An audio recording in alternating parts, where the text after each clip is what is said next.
5월 27일 말씀 묵상하겠습니다. 함께 기도하겠습니다. 하나님 감사합니다. 우리에게 구원의 복된 소식을 주셔서 감사합니다. 예수 그리스도의 복음을 우리에게 주셔서 구원에 이르게 하시고 믿어 순종함에 이를 수 있는 은혜를 주셔서 감사합니다. 오늘도 주께서 주신 예수 그리스도의 복음으로 말미암아 하루를 감사함으로 살아가는 저희 모두가 되게 하여 주시옵소서. 감사드리며 예수님 이름으로 기도했습니다. 아멘. 오늘의 말씀은 로마서 1장 1절부터 32절까지의 말씀입니다. 말씀을 함께 살펴보시기 전에 개인적으로 말씀을 꼭 읽으시고 묵상하는 시간 가지시기 바랍니다. 로마서는 바울에 의해서 쓰여진 서신서입니다. 바울이 3차 전도 여행 중에 고린도에 머물면서 로마 교회를 향하여 쓴 편지예요.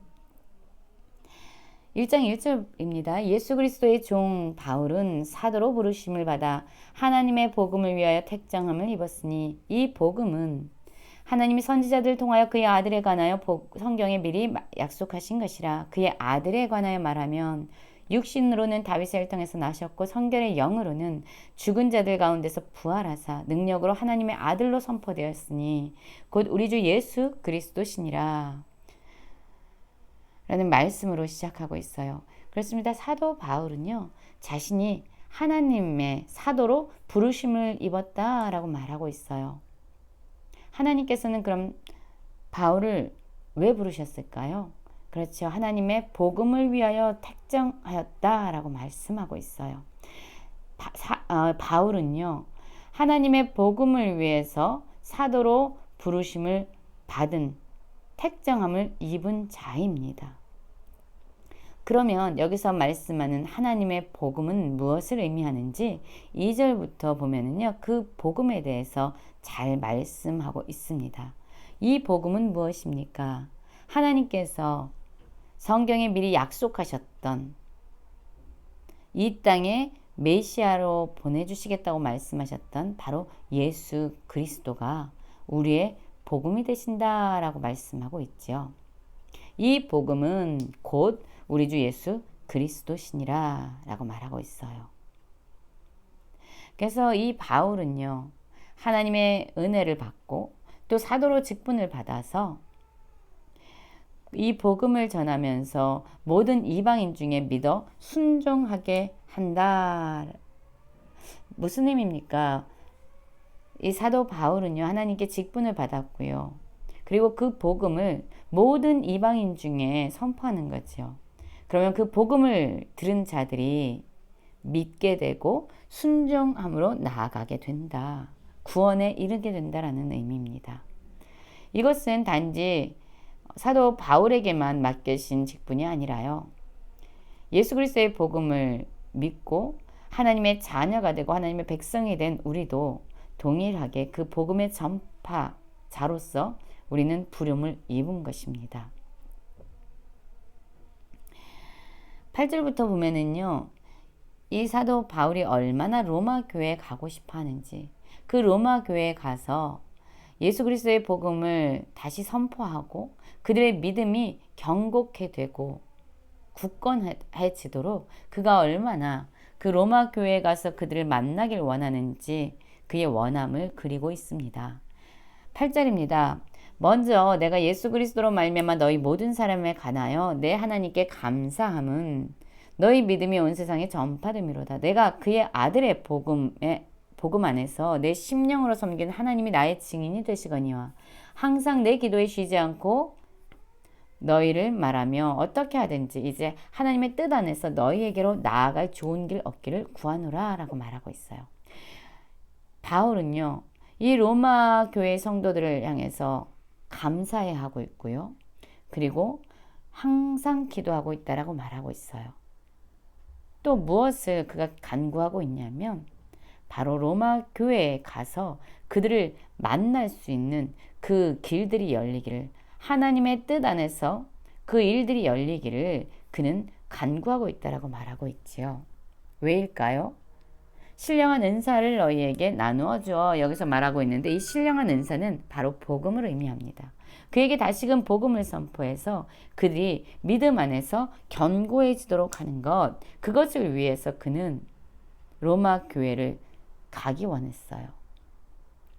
그들의 또한 믿음을 격려하고 믿음을 세워서 그 또한 그들의 믿음을 보고 그는 위로받고 싶어 했던 거죠.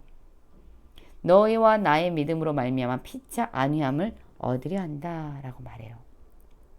형제들아, 내가 여러 번 너희에게 가고자 한 것을 너희가 모르기를 원하지 아니하노니 이는 너희 중에서도 다른 이방인 중에서와 같이 열매를 맺게 하려 함이로다. 지금까지 길이 막혔도다 라고 말해요.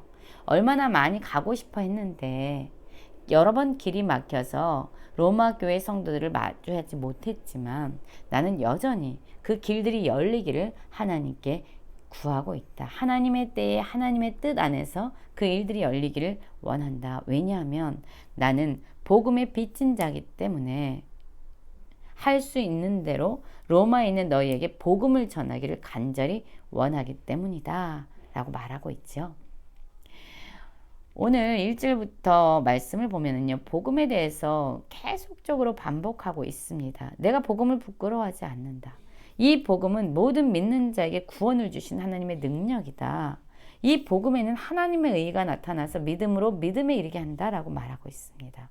그러면 왜 이렇게 사도 바울은 복음을 강조하고 있고 복음을 선포하기를 원하는 것일까요? 그는 복음을 부끄러워하지 않았습니다. 그는 복음을 선포하기 원했어요. 그 일을 위해서 그는 부르심을 입었다라고 말하고 있어요. 왜죠? 이 복음이야말로 믿는 자들에게 구원을 주신 하나님의 능력이 되기 때문이다라고 말하고 있어요. 그리고 이 복음에는 하나님의 의가 나타나 있다. 그러면 왜 이렇게 하나님의 의가 나타나는 복음이 이 세상 가운데 필요한 것일까요? 18절부터 그 이유에 대해서 사도 바울은 설명하고 있습니다. 왜냐하면 이 세상은 진정 창조주 되신 하나님을 거부하고 스스로의 소견에 따라 스스로 지혜 있는 척하면서 죄악의 길로 파멸의 길로 나아가고 있기 때문이다. 그렇기 때문에 이 땅에 이러한 불의한 곳에 진리를 막는 경건하지 않는 이 세상 가운데 하나님의 진노가 나타났다. 더 이상 우리에게는 스스로를 구원할 수 있는 길이 없다. 오직 하나님께서 우리에게 주신 복음, 예수 그리스도, 이 세상 가운데 오셔서 우리를 위해서, 우리의 죄를 용서하시기 위해서 십자가에 달려 죽으시고 다시 부활하셔서 영원한 생명을 우리에게 주는 예수 그리스도만이 이 땅의 진정 소망이고 이 땅에 구원을 주실 수 있는 유일한 길이다라고 말씀하고 있는 거예요. 그래서 1장 1절부터요. 1장 17절까지 사도 바울은 그 복음에 대해서 강조하고 있습니다. 그 일을 위해서 자신도 사도로 부르심을 입었고 자신은 그 복음을 너무나도 간절히 선포하기 원한다. 이 복음만이 믿는 자에게 구원을 주신 하나님의 능력이 되고 이 복음에만 하나님의 의가 나타나 있다라고 강조하고 있는 겁니다. 그러면 도대체 이 세상은 어떤 세상이 되었습니까? 경건치 않고 불의한 세상이 되었습니다. 무엇 때문에 이렇게 됐을까요? 19절입니다. 이는 하나님을 알만한 것이 그들 속에 보임이라 하나님께서 이를 그들에게 보이셨느니라. 창세로부터 그의 보이지 아니하는 것들 곧 그의 영원하신 능력과 신성이 그가 만드신 만물에 분명히 보여 알려졌나니 그러므로 그들이 핑계치 못할지니라 라고 말하고 있습니다. 그렇습니다. 위대한 작품 안에는요, 그 작품을 만든 작가의 모든 정신이 숨겨져 있습니다. 드러나 있습니다. 그 작품은 그 작가의 모든 것을 드러내는 그런 통로가 되죠. 도구가 되죠. 그렇습니다. 이 세상의 모든 만물 가운데는요, 이 세상을 지으신, 창조하신 하나님의 속성과 하나님의 능력과 하나님의 성품이 드러나 있습니다. 만물에 분명히 하나님의 창조주 되심을 드러내고 있어요. 그래서 어떤 사람도 하나님이 없다라고 부인할 수 없습니다. 피조된 세상을 보면서 우리는 하나님을 보게끔, 하나님을 알 수 있게끔 되어 있지요. 그러나 여러분, 사람들은 어떻습니까? 모든 만물 가운데 하나님이 분명히 드러나 있지만 그들은 하나님을 외면하는 삶을 살아가고 있습니다. 하나님을 영화롭게 하지 않습니다.